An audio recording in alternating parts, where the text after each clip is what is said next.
国政府在东突厥斯坦非法拘禁数百万穆斯林，引起了国际社会的关注和批评。中国当局开始制作纪录片，引入所谓的培训中心，以回应国际社会的关切。这部纪录片讲述了以再教育的名义入狱的维吾尔人的故事。当局试图展示他们是幸福和平，他们为自己的中国公民身份感到自豪。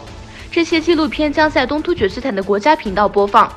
旨在使该地区的人民感受到家庭的美好，并摆脱国际公众的反应。活动人士表示，中国的虚假宣传是由国际压力引起的，因为中国政府最初以官方声明否认这些集中营的存在，后来被迫接受存在。此外，中国一直否定多名维吾尔知识分子在这些集中营里遭受酷刑和死亡。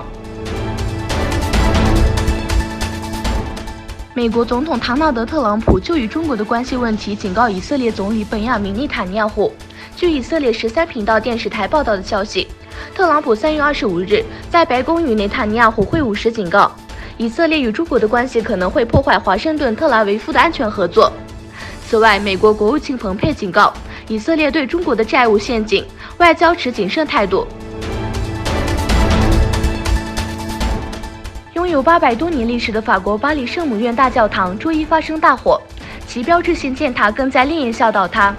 经抢救后成功控制火势，保住圣母院的结构。大教堂是欧洲访问量最大的历史国迹。世界卫生组织驻利比亚代表处发布消息称，利比亚的黎伯利4日爆发武装冲突以来，已造成147人死亡和614人受伤。世卫组织也在推特上发布消息称，利比亚危机147人死亡和614人受伤。世卫组织已部署外科医疗队，帮助黎伯利地区一家医院内的伤员。联合国难民事务高级专员菲利普·格兰蒂在柏林与德国总理安格拉·默克尔举行了联合新闻发布会。